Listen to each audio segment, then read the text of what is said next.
అందరికీ నమస్తే అండి. Good morning.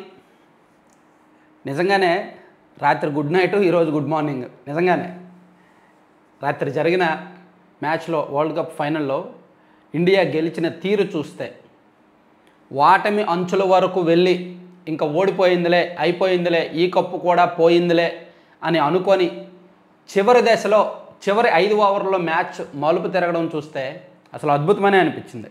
ఆటలో ఉన్న ఆస్వాదన అది, క్రికెట్లో ఉన్న మజా అది. చివరి 5 ఓవర్లకి అంటే 30 బాల్స్కి 30 కావాలి. క్రీజులో ఉన్నదేమో క్లాసెన్ అండ్ మిల్లర్, ప్రమాదకర బ్యాట్స్మెన్, ఇద్దరు కూడా బ్రహ్మాండమైన హిట్టర్లు. చివరి ఓవర్లో వాళ్ళు బాగా ఆడతారు. అందులోకి క్లాసెన్ అప్పటికే మంచి టచ్లో ఉన్నాడు. 6ల మీద 6లు, 4ల మీద 4లు. అంతకుముందు వేసిన 2 ఓవర్లు కుల్దీప్కి పడ్డాయి, అక్షర్ పటేల్కి పడ్డాయి. సో ఇంకా 5 ఓవర్లు 30 చాలా ఈజీ కదా, ఇంకేముందలే కొట్టేస్తారులే అనుకొని నేనైతే కట్టేశాను. నేనైతే ఇంక మ్యాచ్ చూడలే. కానీ ఎక్కడో ఒక చిన్న ఆశ. ఒక 10 నిమిషాల తర్వాత మళ్ళీ స్కోర్ కార్డు ఓపెన్ చేశా. ఒక 10 మినిట్స్ తర్వాత స్కోర్ కార్డు ఓపెన్ చేసినప్పుడు అద్భుతమైన కనిపించింది. అప్పటికి 18 బంతుల్లో 22 ఉంది. అంటే 3 ఓవర్లలో 22 కొట్టాల్సి ఉంది. అబ్బా 2 ఓవర్స్లో 8 ఇచ్చారు అంటే ఏదో ఒక చిన్న ఆశ చిగురించింది అనిపించింది. అప్పుడు బుమ్రా బౌలింగ్. 18వ ఓవర్ ఏమో బుమ్రా బౌలింగ్. ఆ ఓవర్లో కేవలం 2 రన్స్ ఇచ్చి వికెట్ తీశాడు. అది మ్యాచ్ టర్నింగ్ పాయింట్ అనమాట. అక్కడికి 2 ఓవర్లకి 20 కొట్టాల్సి వచ్చింది. హర్షదీప్ 4 ఇచ్చాడు. అసలు నిన్న మ్యాచే అద్భుతమండి. ఆ సూర్యకుమార్ యాదవ్ క్యాచ్ కానీ ప్రతి ఒక్కరు కూడా టీమ్ ఇండియా అంటే టీమ్గా వాళ్ళు ఎంత బాగా ఆడారు, ఎంత సక్సెస్ అయ్యారనేది నిన్న మ్యాచ్ చూస్తే మనకి అసలైన క్రికెట్ మజా, అసలైన ఆటలో ఉన్న ఆస్వాదన కనిపించింది. చాలామంది నాకు తెలిసి ప్రతి ఒక్కరు ఇండియా క్రికెట్ అభిమాని ప్రతి ఒక్కళ్ళు కూడా రాత్రి 5 ఓవర్లకి 30 కొట్టాలనేసరికి నిరాశలోనే ఉండుంటారు. స్టేటస్లో పెట్టుకునే ఉంటారు. నేను కూడా అదే చేశాను. పోయిందనే అనుకున్నా. అటువంటిది కప్పు కొట్టడం అంటే మామూలు విషయం కాదు. ముఖ్యంగా ఫైనల్ ఓవర్లో ఆ క్యాచ్, ఫస్ట్ బాల్లో డేవిడ్ మిల్లర్ కొట్టిన షాట్ 6 వెళ్ళాల్సింది. సూర్యకుమార్ యాదవ్ క్యాచ్ పెట్టాడు చూసారా, అదే కనుక 6 వెళ్తే ఇంకా 5 బాల్స్కి 10 రన్స్ కొట్టాల్సి వచ్చేది. మిల్లరు క్రీజులో ఉండేవాడు, కొట్టేసేవాడు. అందుకే ఎంత పొగిడినా తక్కువే, ఎంత చెప్పినా తక్కువే దాని గురించి. అందుకే రాత్రి అంతా మన పక్కన కప్పు ఉన్నట్టే ఉంది. రాత్రి మొత్తం మన బెడ్ పక్కన కప్పు ఉన్నట్టే ఉంది. పొద్దున్న లేచినప్పుడు కప్పును ముద్దాడుతున్నట్టే ఉంది. ఇంకా అదే ఆస్వాదన క్రికెట్ అభిమానులందరికీ కూడా. అందుకే జై హో జగజ్జాత. భారత్ T20 ప్రపంచ కప్ ఉత్కంఠభరిత ఫైనల్లో దక్షిణాఫ్రికాపై విజయం. మెరిసిన కోహ్లీ, అక్షర్, బుమ్రా,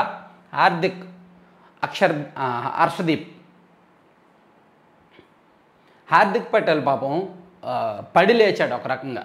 అతని కెరీర్లో అత్యంత దారుణమైన రోజులు ఎదుర్కొన్నాడు ఐపీఎల్లో. ఎందుకంటే రోహిత్ శర్మ నుంచి కెప్టెన్సీ అతనికి వచ్చింది. ముంబై ఇండియన్స్ కెప్టెన్సీ అతనికి వచ్చింది. ముంబై ఇండియన్స్ ఆడిన చాలా మ్యాచ్లు ఓడిపోయి పాయింట్లు పెట్టుకుని ఎక్కడో చివరి ఉంది. దాంతో అతను క్రికెట్లో ఏ ఒక్కరూ అంత ట్రోలింగ్ ఎదుర్కోవాలి.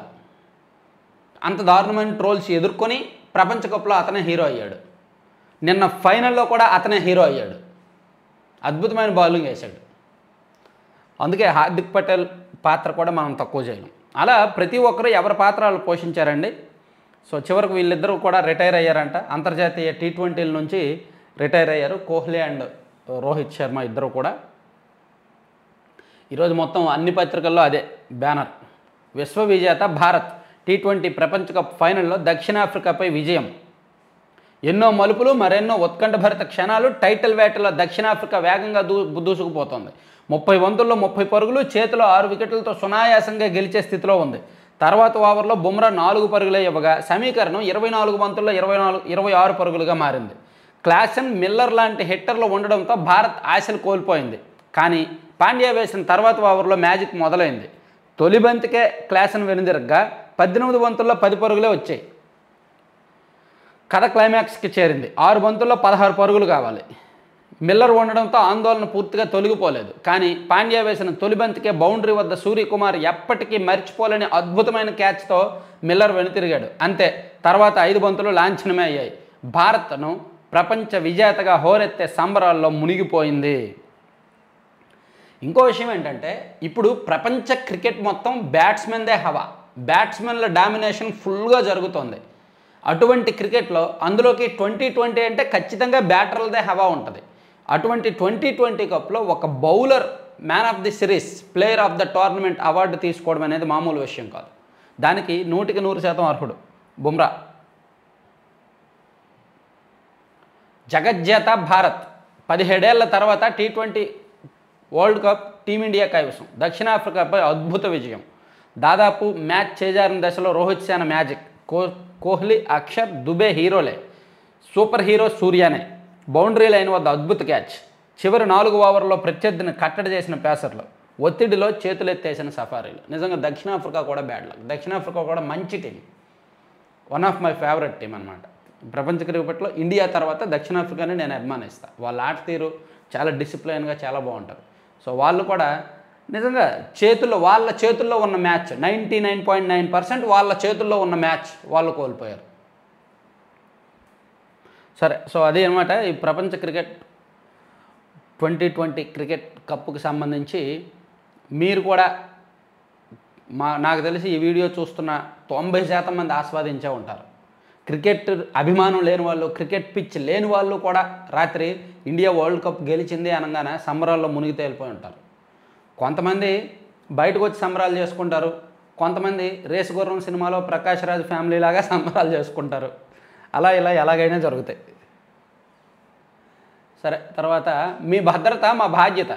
మీ ఆకాంక్షలను నెరవేర్చడమే తక్షణ కర్తవ్యం. ఆర్థిక సమస్యలున్న మీ సంక్షేమం కోసమే నిర్ణయాలు తీసుకున్నాం. పెంచిన పింఛనుతో ఆర్థిక స్వావలంబన భరోసా లభిస్తుందని ఆశిస్తున్నా. సామాజిక భద్రత పింఛనుదారులకు సీఎం చంద్రబాబు బహిరంగ లేఖ. రేపు పింఛన్ లబ్ధిదారులందరికీ 7,000 రూపాయలు అందబోతున్నాయి. వచ్చే నెల నుంచి 4,000 రూపాయలు అందబోతున్నాయి. వికలాంగులైతే 6,000. సో పండగ ఒక రకంగా. పింఛను అమౌంట్ పెరిగింది. రాష్ట్రంలో ఆర్థిక పరిస్థితి బాగోలేదు, అప్పులు చేయాల్సి వస్తుంది. ఆల్రెడీ 5,000 కోట్ల అప్పు కోసం ఇండెంట్ పెట్టారు. ఈరోజు ఆదివారం కదా, మంగళవారం 5,000 కోట్ల అప్పు వస్తుంది. అప్పులు చేయాలి, తప్పదు. ఈ 20 రోజులు, ఈ 3 వారాల్లోనే 7,000 కోట్ల అప్పు చేశారు ఆర్బీఐ దగ్గర. తప్పట్లేదు. అయినా సరే పథకాలు కూడా ఆపట్లేదు, ఇచ్చిన హామీలు కూడా నెరవేర్చకుండా వెనుదిరగట్లేదు అన్నమాట. అట్లా అయితే చంద్రబాబు గారే నేరుగా పింఛన్ అందించబోతున్నారు. ఒక సీఎం నేరుగా లబ్ధిదారుల ఇళ్లకు వెళ్ళి సంక్షేమ పథక లబ్ధిని అందించడం అనేది తొలిసారి దేశంలో. అది చంద్రబాబు గారు చేయబోతున్నారనమాట రేపు పెనుమాక అనే విలేజ్లో. తర్వాత స్టీల్ ప్లాంట్ను జరిపేసి రాజధానిని కట్టేద్దామన్నారు. ప్రజావేదిక కూల్చివేస్తామన్నప్పుడు షాక్కి గురయ్యాను. రాజధానిలో చంద్రబాబుకు భూములు ఉన్నాయని నిరాధార ఆరోపణలు. జగన్తో ఎదురైన అనుభవాల్ని వెల్లడించిన మాజీ సీఎస్ ఎల్వి సుబ్రహ్మణ్యం గారు. పాపం ఒక ఐఏఎస్ ఏ విధంగా ఉండాలి, ఏ విధంగా ఉండకూడదు, ఒక ఐఏఎస్ ఎటువంటి నాయకుడిని నమ్మాలి, ఎటువంటి నాయకుడిని నమ్మకూడదు అనడానికి ఎల్వి సుబ్రహ్మణ్యం గారు మంచి ఉదాహరణ. ఆయన కెరీర్లో మంచి మంచి జ్ఞాపకాలు ఉన్నాయి, మంచి పనులు చేశారనే జ్ఞాపకాలు ఉన్నాయి. కానీ కొన్ని చెత్త పనులు కూడా ఉన్నాయి. జగన్మోహన్ ఆ చెత్త వ్యవహారాలన్నీ కూడా రాజశేఖర రెడ్డి గారు అధికారంలో ఉన్నప్పుడు జగన్మోహన్ రెడ్డి గారు ఒక ముఖ్యమంత్రి తనయుడిగా ఎల్వి సుబ్రహ్మణ్యం గారి చేత కొన్ని తప్పులు చేయించారు. దానికే ఎల్వి సుబ్రహ్మణ్యం గారు కొన్ని కేసుల్లో ఇరుక్కున్నారు.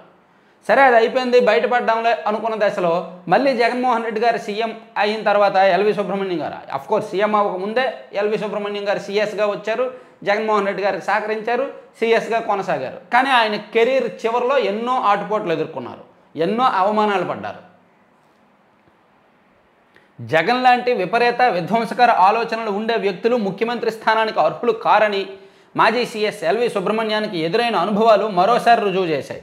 వైకాపా అధికారంలోకి వచ్చిన కొత్తలో కొంతకాలం సీఎస్గా పనిచేసిన ఆయన జగన్తో తనకు ఎదురైన షాక్కు గురిచేసిన కొన్ని అనుభవాలను ఈనాడుతో పంచుకున్నారు.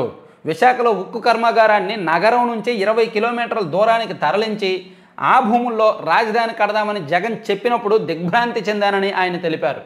ప్రజావేదికను కూల్చేయాలన్న నిర్ణయము తనను షాక్కి గురిచేసిందన్నారు. రాష్ట్ర అభివృద్ధి నిధులు, బడ్జెట్ లాంటి అంశాలపై చర్చించేందుకు ఆయనకు ఎంతమాత్రం ఆసక్తి, ఓపిక ఉండేవి కాదు. దేనిపైనా లోతుగా విస్తృతంగా చర్చించడం ఆయనకు ఇష్టం ఉండదు.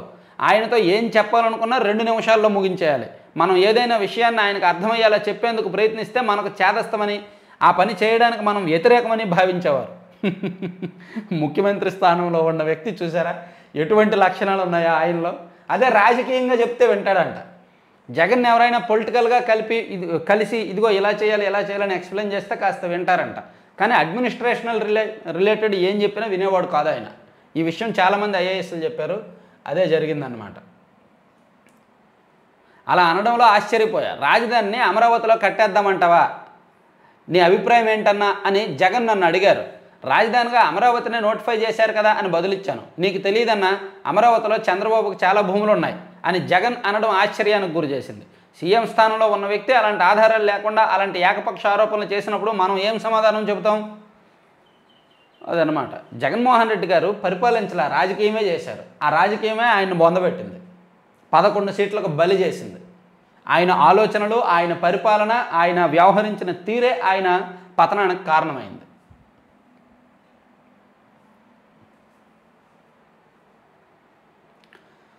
అంజన్న సన్నిధిలో పవన్ కళ్యాణ్. తెలంగాణలోని కొండగట్ట ఆలయంలో ప్రత్యేక పూజలు. నిన్న మన ఉప ముఖ్యమంత్రి పవన్ కళ్యాణ్ గారు కొండగట్ట ఆలయానికి వెళ్ళి పూజలు చేశారు. అదొకటి. తర్వాత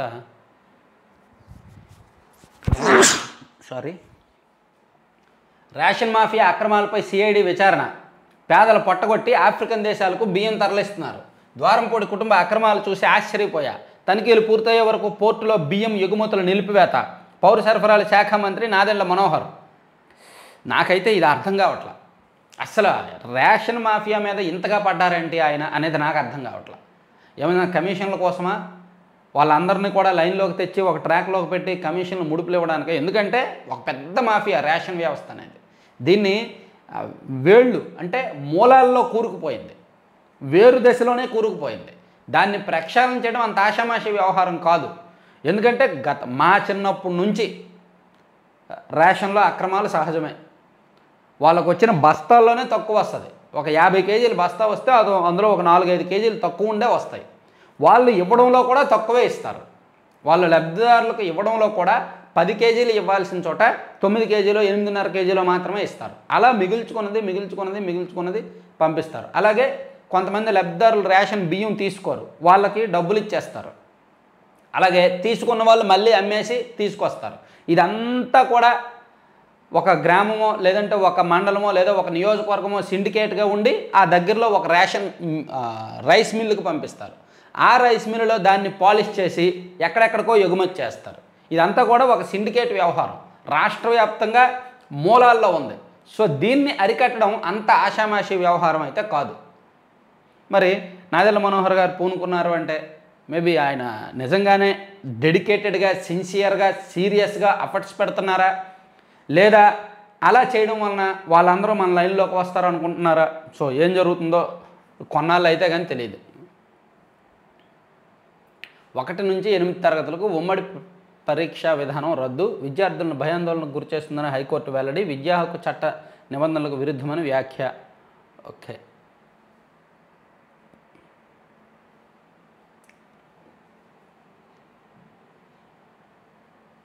అప్పుల కుప్ప, బకాయిల కొండ. ఇది జగన్ ప్రభుత్వ నిర్వాకం. ప్రపంచ బ్యాంకు నిధులను వదలను పోయినాం. ఆసుపత్రుల అభివృద్ధి పేరుతో 2500 కోట్ల రుణం దారి మళ్లింపు. వైద్య ఆరోగ్య శాఖపై 4000 కోట్ల భారం. ప్రభుత్వ ఆసుపత్రుల అభివృద్ధి పేరుతో వైకాపా ప్రభుత్వం ప్రపంచ బ్యాంకు నుంచి పొందిన 2500 కోట్లను ఇతర అవసరాలకు వాడుకుంది. ఈ డబ్బులన్నీ ఏం చేశారండి? అన్నీ ఇతర అవసరాలకు వాడేశారు. ఆ ఇతర అవసరాలు ఏంటండి? నాకు అర్థం కావట్లా. ఎంత దారుణం చూడండి. అన్నీ ఇప్పుడు పంచాయతీల నిధులు 5600 కోట్లు ఇతర అవసరాలకు వాడేశారు. ఉద్యోగులకు ఉన్న పిఎఫ్ బకాయిలు దాదాపుగా 5000 కోట్లకు పైగా, అది కూడా ఇతర అవసరాలకు వాడేశారు.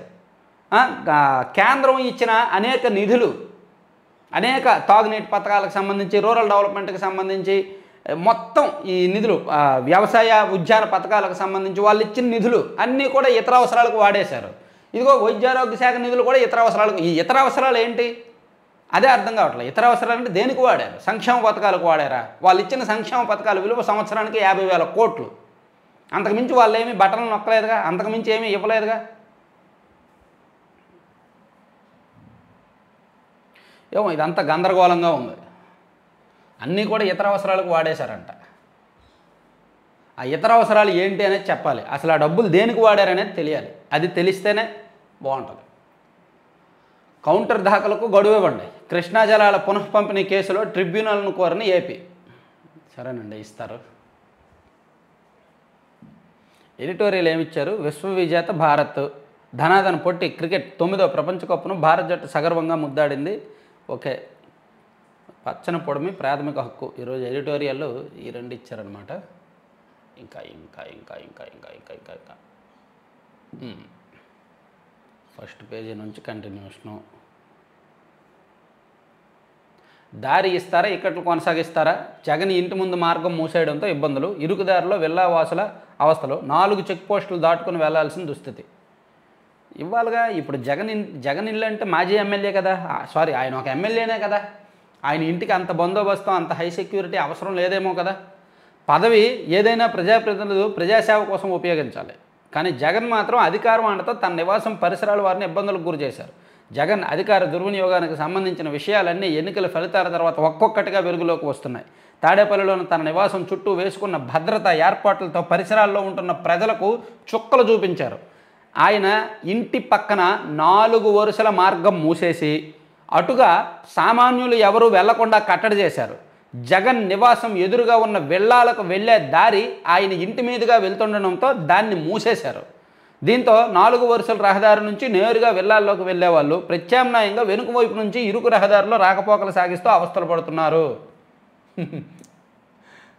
ఇప్పుడు ఎమ్మెల్యే గారే కదా, పులివెందుల ఎమ్మెల్యే గారు తాడేపల్లిలో ఉంటున్నారు కాబట్టి నార్మల్ ఒక ఎమ్మెల్యే గారికి ఎన్ని హక్కులు ఉంటాయో అన్ని హక్కులు ఆయనకు ఉండాలి.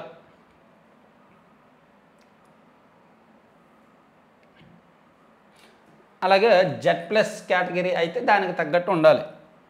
ప్రజా సమస్యల పరిష్కారానికి ప్రత్యేక వేదిక, రహదారి గుంతలు పూడ్చే కార్యక్రమం చేపడతాం. ముఖ్యమంత్రి చంద్రబాబు వెల్లడి. బాధితుల నుంచి స్వయంగా వినతుల స్వీకరణ. గత ప్రభుత్వం నిర్లక్ష్యం చేయబట్టే ప్రజలు పోటెత్తుతున్నారని వ్యాఖ్య. సో ఇది ప్రజా సమస్యల పరిష్కారానికి త్వరలో ఓ ప్రత్యేక వేదికను ఏర్పాటు చేయనున్నట్టు ముఖ్యమంత్రి చంద్రబాబు తెలిపారు. పార్టీ కేంద్ర కార్యాలయంలోనూ వినతులు స్వీకరించేందుకు సత్వరం పరిష్కారం లభించేలా చేసేందుకు వచ్చే వారం నుంచి చర్యలు చేపడతామని హామీ ఇచ్చారంట. సో మనం కూడా అంటే నాకు తెలిసి ప్రభుత్వం ప్రజా సమస్యలు పరిష్కరిస్తాను అందుకు ఒక వేదిక ఏర్పాటు చేసినా నాకు తెలిసినంత వరకు ఎవరో పెద్దగా దాని మీద ఇంట్రెస్ట్ చూపించరేమో. అదే ఒక ప్రైవేట్ ప్లాట్ఫామ్ ఉంటే బాగుంటుందేమో. అదే నా ఆలోచన కూడా అదే. యాక్చువల్ నేను ఒక మొబైల్ యాప్ రూపొందించి ఆ మొబైల్ యాప్ ద్వారా ఈ పబ్లిక్ నుంచి గ్రీవెన్స్ అంటే ఇప్పుడు ఒక ఊర్లో రోడ్డు బాగలేదు, సో ఆ రోడ్డు ఫోటో తీసి మన దగ్గర అప్లోడ్ చేస్తే మనం ఆ రోడ్డు ఫోటోని సంబంధిత అధికారులకు పంపించడం, వాళ్ళు ఎప్పుడులోగా పూర్తి చేస్తారనే సమాధానం తీసుకోవడం, ఇదంతా బాగుంటుంది. ఒకవేళ వాళ్ళు రెస్పాండ్ అవ్వకపోయినా మనం వీడియో చేస్తాం. వీడియో చేయడం వల్ల వాళ్ళకైనా సరే తెలిసి వస్తుంది. ఇది నా ఆలోచన. సో యాప్ కొంతమంది ఏమో వద్దు, దానివల్ల పెద్దగా యూజ్ ఉండదు, ఎవరు వాడరు, యాప్ ఎవరు ఇన్స్టాల్ చేసుకోరు, ఇంట్రెస్ట్ చూపించడానికి కొంతమంది నిరుత్సాహపరుస్తున్నారు. కొంతమంది ఏమో లేదు చేయండి మంచి ప్రయత్నం అంటున్నారు. సో అందుకే నాకు మీరు ఓపెన్గా కామెంట్ చేయండి, అసలు నేను అనుకున్న మొబైల్ యాప్ ఐడియాలజీ సక్సెస్ అవుద్ది అంటారా? యాక్చువల్లీ ఫైనాన్షియల్గా నా రిక్వైర్మెంటు ఒక 100 ఉంటే అందులో 40% రీచ్ అయ్యా. ఫైనాన్షియల్గా మనం దానికి సంబంధించి నేను బడ్జెట్ ప్లానింగ్ అది వేసుకుంటే మనం ఒక 100 చేయాలి అనుకుంటే అందులో 40% రీచ్ అయ్యాను. మన సబ్స్క్రైబర్స్ చాలామంది హెల్ప్ చేశారు. మిగిలిన 60% కూడా వచ్చేస్తుంది. ఎందుకంటే కొంతమంది ఇన్వెస్ట్ చేస్తామన్నారు, వాళ్ళందరితో మాట్లాడతాం. దానికి సంబంధించి డిపిఆర్ ప్లానింగ్ అంతా రెడీ అవుతుంది. కాకపోతే యాప్ వద్దు, యాప్ వలన యూజ్ ఉండదు, ఎవరు ఇన్స్టాల్ చేసుకోరు, ఏదో మహా అయితే ఒక 10,000 మంది ఇన్స్టాల్ చేసుకుంటారు, దానివల్ల యూజ్ ఉండదు, అది ఇది అంటున్నారు. సో అందుకే మీరు ఒకసారి ఆలోచించి కామెంట్ చేయండి. మొబైల్ యాప్ ఐడియా ఎలా ఉంటుంది, బాగుంటుంది అంటారా? సాధారణ ప్రజల దగ్గరికి మనం చేరువవ్వగలమా? 5 లక్షల మంది ఇన్స్టాల్ చేయాలంటే నా టార్గెట్. 5 లక్షల మంది మన మొబైల్ యాప్ వాడాలి, మన వార్తలు చదవాలి, మన వార్తలు చూడాలి, మనం ఇచ్చే పొలిటికల్ ఫ్యాక్ట్ చెక్ కానీ, మనం ఇచ్చే ఇన్సైట్స్ కానీ, అలాగే మనకు సమస్యలు తెలియజేయాలి. అలాగే దానిలో సర్వే రిలేటెడ్ ఇష్యూస్ కూడా పెడతాం. ఎవరికైనా సర్వే కావాలన్నా, ఏదైనా విలేజ్ సర్వే కావాలంటే, ఏదైనా మండలం నియోజకవర్గ సర్వే కావాలన్నా దాన్ని లింక్ క్లిక్ చేస్తే మనం రిపోర్ట్స్ ఇవ్వడం కూడా జరుగుతుంది. అది ఒక ప్రత్యేకంగా ఆలోచిస్తున్నా. చూడాలి ఏం జరుగుద్ది అనేది. పదవి కాదు బాధ్యత, సభాపతి నియామకంపై అయ్యన్న పాత్రుడు. తెలంగాణ నుంచి రావాల్సింది 5,170 కోట్లు. ఉమ్మడి ఆస్తులపై నమోదైన కేసుల పరిష్కారానికి చర్యలు తీసుకోవాలి. అధికారులకు మంత్రి నారాయణ ఆదేశం. ఏయూలో అక్రమాలను తవ్వి తీస్తాం. 100 కోట్ల నిధులు పక్కదారి పట్టించారు. వీసీగా ప్రసాద్ రెడ్డి చేసిన ఘోరాలకు శిక్ష తప్పదు. న్యాయ విచారణ చేపట్టాలని గవర్నర్ను కోరతాం. కూటమి ఎంపీ ఎమ్మెల్యేల నేతల స్పష్టీకరణ. అక్కడ గంజాయి కూడా చాలా దారుణంగా అమ్మారంట ఏయూలో. రాత్రి ఆ వీడియో చేశాను, పెద్దగా వ్యూస్ రాలేదు, ఒకసారి చూడండి. ఏయూ పరువు తీశారు, స్కాములు గంజాయి దారుణాలు అని చెప్పి రాత్రి ఒక వీడియో చేశాను. యాక్చువల్ పెద్దగా వ్యూస్ రాలా, ఒకసారి వీలైతే అది చూడండి. చాలా సంచలనాలు ఉన్నాయి దానిలో. అసలు ఆంధ్ర యూనివర్సిటీని గత 5 ఏళ్ళుగా ఏ విధంగా భ్రష్టు పట్టించారు అనేది ఇచ్చాను.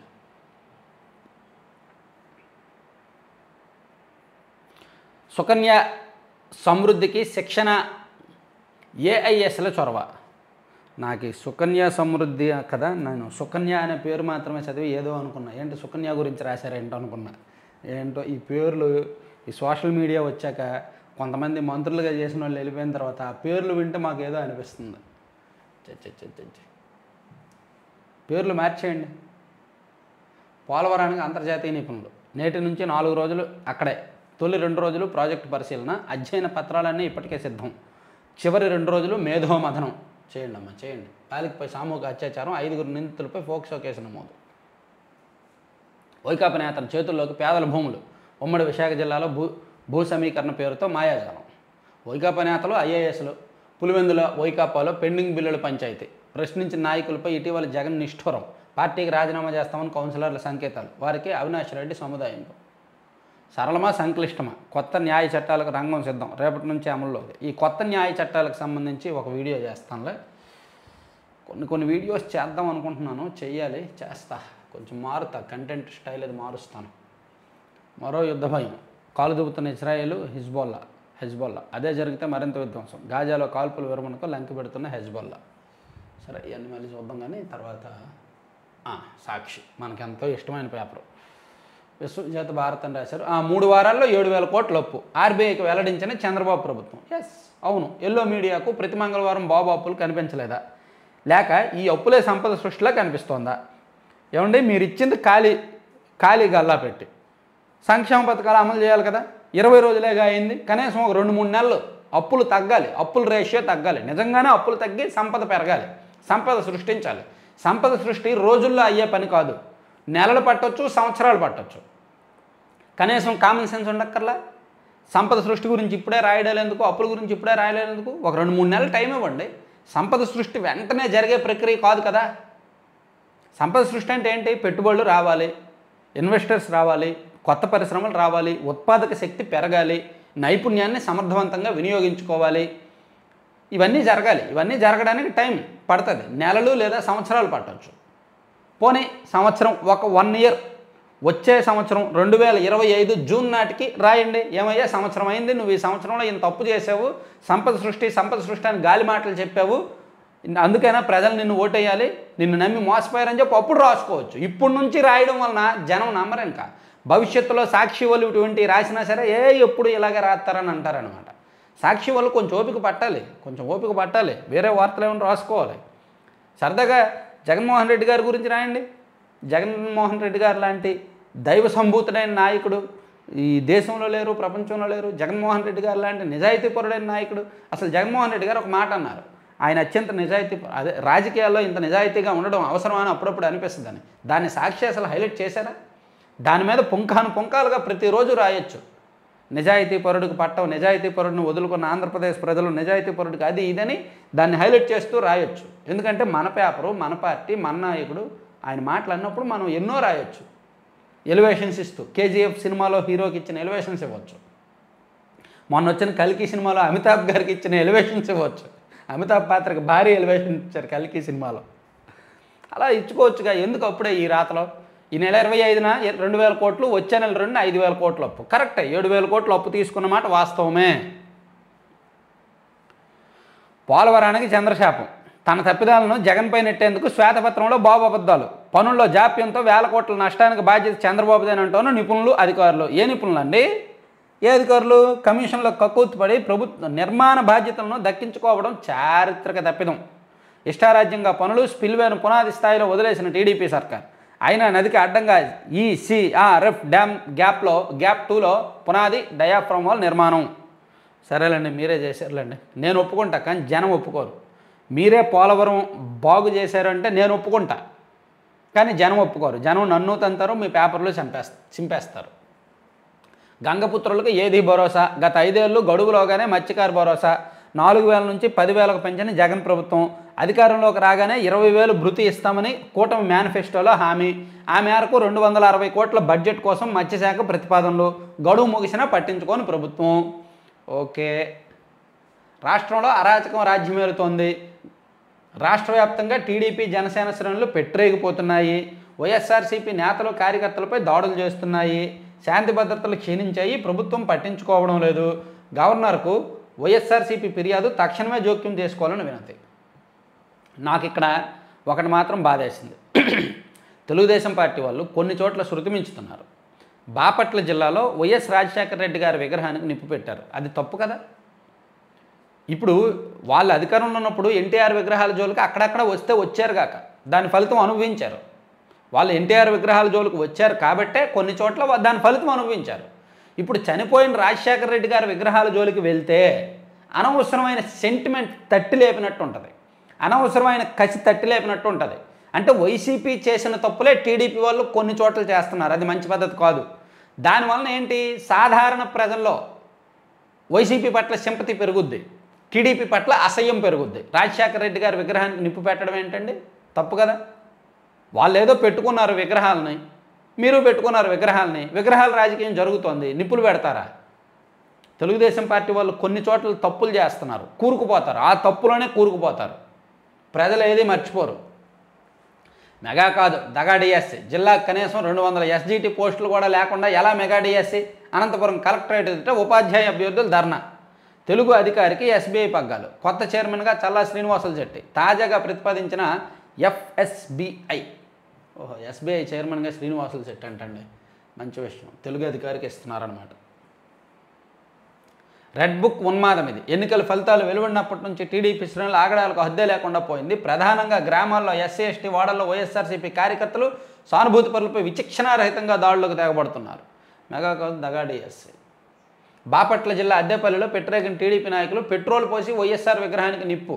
నిజంగా తప్పండి, అలా చేయకూడదు. గిరిజన గురుకుల ఉపాధ్యాయులు పెన్ డౌన్. మెగా డిఎస్సిలో 1143 పోస్టులు కలపడంతో తమ ఉద్యోగాలకు ప్రమాదం ఏర్పడిందని ఆందోళన. ఇవన్నీ బ్యాలెన్స్ చేయడం కష్టమే పాపం ప్రభుత్వానికి. గత ప్రభుత్వం చేసిన తప్పులు వీళ్ళు సరిదిద్దాలన్నా కష్టమే. వైఎస్ఆర్ విగ్రహాలు శిలాఫలకాలపై అక్కసు. పశ్చిమం, కృష్ణా, కోనసీమ జిల్లాల్లో దుండగుల ధ్వంసం. ఇవన్నీ తప్పులే. నేనైతే మాత్రం విగ్రహాల జోలికి వెళ్ళడం మాత్రం తప్పండి. దాని జోలికి వెళ్ళడం వలన సాధారణ ప్రజలు హర్షించరు, పాయింట్ నెంబర్ 1. రెండోది, వైసీపీ పట్ల సింపతి పెరుగుద్ది, కార్యకర్తల్లో కసి పెరుగుద్ది. వైసీపీ అధికారంలో ఉన్నప్పుడు వాళ్ళు అదే చేశారు, టీడీపీలో కసి పెంచారు, టీడీపీ పట్ల సింపతి పెరిగేలా చేశారు. ఆ తప్పు ఇప్పుడు అనుభవిస్తున్నారు. ఇప్పుడు తెలుగుదేశం పార్టీ వాళ్ళు కూడా అదే తప్పు చేస్తే ఖచ్చితంగా శిక్ష ఉంటుంది టీడీపీకి కూడా. పోలవరం అనర్థాలకు చంద్రబాబే కారణం. ఏంటి, భరత్ గారు ఉన్నారా మీరు? రాజమండ్రిలోనే ఉంటున్నారా? నమస్తే సార్. నేడు పోలవరానికి అంతర్జాతీయ నిపుణుడు. ఓకే, మన నిపుణులను కూడా పంపించండి. ఓకే, తర్వాత ఆంధ్రజ్యోతి. చేతలతోనే జవాబు. బ్రహ్మాండమైన ప్రజా మద్దతుతో 2018లో తెలంగాణలో అధికారంలోకి వచ్చిన కేసీఆర్, 2019లో ఆంధ్రప్రదేశ్లో అధికారంలోకి వచ్చిన జగన్మోహన్ రెడ్డి ప్రజాస్వామ్యానికి పాత్ర వేశారు. ముఖ్యమంత్రులు ఎలా ఉండకూడదో తమ చర్యల ద్వారా భావితరాలకు చెప్పారు. ఓకే, నమస్తే గురువుగారు, మీరు వెళ్ళిపోండి. ఈ రోజుకి వద్దులే, బోర్ కొడుతుంది మీ టాపిక్. ఈరోజు అంతా ప్రపంచ కప్ గెలుపు ఇవన్నీ ఉన్నాయి. మీరు ఇంకా పాపం అవన్నీ పాతయన్నీ వదిలేయండి. ఓడిపోయిన వాళ్ళని వదిలేయండి. కొత్త ప్రభుత్వం ఎలా పరిపాలించాలనేది మంచి సలహాలు ఇవ్వండి. తెలంగాణలో కట్టుకథలో పిట్టకలతో కేసీఆర్ కాలక్షేపం చేస్తుండగా ఆంధ్రప్రదేశ్లో జగన్మోహన్ రెడ్డి ప్రస్తుతం బెంగళూరు ప్యాలెస్లో సేద తీరుతున్నారు. జగన్మోహన్ రెడ్డి గారు బెంగళూరు ప్యాలెస్లో సేద తీరడం కాదు, చాలా చేస్తున్నారు, చాలా నడుస్తున్నాయి అక్కడ. ఆయన అక్కడ ఏం చేస్తున్నారని నేను నిన్న ఒక వీడియోలో చెప్పాను. ఏపీ 175 వీడియోలో రాత్రి నేను పోస్ట్ చేసిన లేటెస్ట్ వీడియో చూడండి. బిగ్ ప్లాన్తో ఏపీకి అక్కడ ఏం చేస్తున్నట్టు బెంగళూరు ప్యాలెస్లో జగన్. సో బెంగళూరు ప్యాలెస్లో అసలు జగన్మోహన్ రెడ్డి గారు ఏం చేస్తున్నారని రాత్రి మనం వీడియోలో చెప్పాము, వీలైతే చూడండి. జగన్ కక్షకు బందర్ పోర్టు బలి. రద్దుల పొద్దు, రివర్స్ దందాలతో ప్రాజెక్టు పడక. పేరు నాని గారికి పని పడిందండి. పేరు నాని గారు ఈరోజు వస్తారు బయటికి, వచ్చి ఆంధ్రజ్యోతిని తిడతారు, ఏబిఎన్ రాధాకృష్ణ గారిని తిడతారు. అధికారంలోకి వస్తూనే నవయుగ కాంట్రాక్ట్ రద్దు, రాజకీయ కక్ష సాధింపుతో పనులకు బ్రేకు, కమిషన్ల కోసం ఈపీసీ విధానం తెరపైకి, పైకి మాత్రం డబ్బులు ఆదా చేస్తామని గొప్పలు, దేశంలో ఎక్కడా లేని విధంగా అడ్డగోలు ప్రక్రియ, నిబంధనలు తుంగలో తొక్కి మెగాకు కాంట్రాక్టు, రివర్స్ పేరిట 275% అంచనాల పెంపు, సముద్ర నిర్మాణాల్లో అనుభవం లేని మెగా, వరుస తప్పిదాలతో నత్తనడకన పనులు. బందర్ పోర్టు నిర్మాణం రాష్ట్ర ప్రజల చిరకాల వాంఛ. 2008లో వైఎస్ హయాంలో పోర్టుకు శంకుస్థాపన చేసిన పనులు ముందుకు సాగలేదు.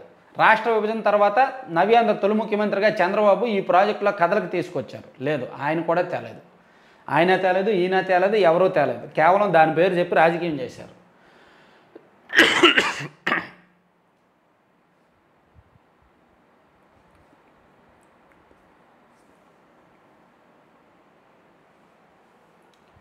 ఇక్కడ ఒక లైను బాగానే రాయింది.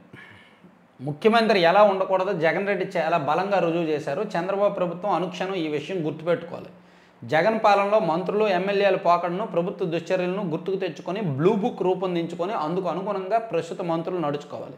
గత ప్రభుత్వంలో తమ ఆశలు అడియాశలయ్యాయి కనుకే కనీవిని ఎరిగిన మెజారిటీతో కూటమిని ప్రజలు గెలిపించారు. కుంటుపడిన పోలవరాన్ని తాము ఎలా ముందుకు తీసుకువెళ్ళబోతున్నారో ముఖ్యమంత్రిగా చంద్రబాబు వివరించాల్సిన అవసరం ఉంది. జరిగింది చెప్పడంతో పాటు జరగబోయేది కూడా చెబితేనే శ్వేతపత్రాల విడుదల వల్ల ప్రయోజనం ఉంటుంది అని రాసుకొచ్చారు. ఒక సూచన ఇచ్చారు చంద్రబాబు గారికి, ఫోన్ చేసి ఇచ్చేయండి. పింఛన్ల పడకకు సర్వం సిద్ధం, 3000కు తోడు పెంచిన 1000. సో పింఛన్ల పండగకు సర్వం సిద్ధం, 3000కు తోడు పెంచిన 1000, 3 నెలల అదనంతో కలిపి ఒక్కొక్కరికి 7000. రేపే పంపిణీ. ఒక్కరోజే 65,18,496 మందికి ఇచ్చేందుకు టార్గెట్. ఒకే రోజులో 100% మంది ఇవ్వలేరులే, 90% మందికి ఇస్తున్నా చాలు. 65 లక్షల మంది లబ్ధిదారుల్లో 60 లక్షల మందికి ఇవ్వండి, మిగిలిన 5 లక్షల తర్వాత రోజు ఇచ్చినా ఇబ్బంది ఏమీ ఉండదు. తర్వాత కలెక్టర్ గారి కాలజ్ఞానం. ఇసుక అక్రమాలు తవ్వే కొద్దీ లీలల వెలుగులోకి, రీచ్లు తనిఖీ చేయాలని ఫిబ్రవరి 5న ఎన్జీటీ ఆదేశం. ఫిబ్రవరి 2వ తేదీనే తనిఖీ చేసినట్టుగా నాటి తూర్పుగోదావరి జిల్లా కలెక్టర్ మాధవీలతారెడ్డి నివేదిక.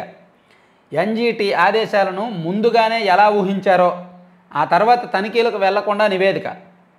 డ్రెడ్జింగ్ ఇంటర్నల్ మ్యాటర్ అంటూ తేల్చేసే యత్నం. అక్రమ తవ్వకాలే లేవంటూ ఎన్జీటీకి నివేదిక. నదిని గుల్ల చేశారంటూ ఎంఓఈఎఫ్ స్పష్టీకరణ. గత ప్రభుత్వంలో ఐఏఎస్లు ఎలా పనిచేశారో, కలెక్టర్లు ఎలా పనిచేశారో చూశాంగా. కాలజ్ఞానం నిన్న ఒకటి రాశారు, కాలజ్ఞాన మహిమ, ఈరోజు ఒకటి రాశారు. ఆంధ్రజ్యోతిలో బాగా రాస్తున్నారు ఆ కాలజ్ఞానాలు. తర్వాత టీడీపీ కార్యాలయానికి జనప్రవాహము, తోపులాట్లో చిక్కుకున్న చంద్రబాబు, వినతుల స్వీకరణకు త్వరలో ప్రత్యేక ఏర్పాటు, సమస్యలు పేరుకుపోయే ఈ పరిస్థితి చంద్రబాబు.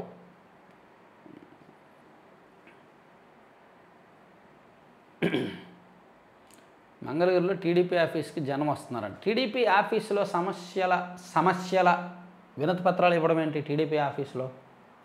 సో దానికోసం ఒక ప్రత్యేక వేదిక, నిజంగానే చంద్రబాబు గారు అన్నట్టు ఒక ప్రత్యేక వేదిక అయితే ఏర్పాటు చేయాల్సిందే. నైరాశ్యం నుంచి నిర్మాణం దిశగా జగన్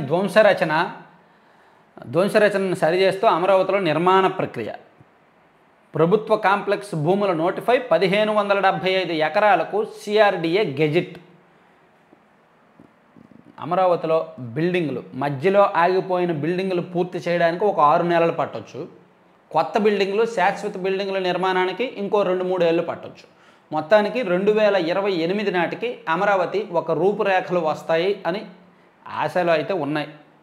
ఏం జరుగుద్దో చూడాలి.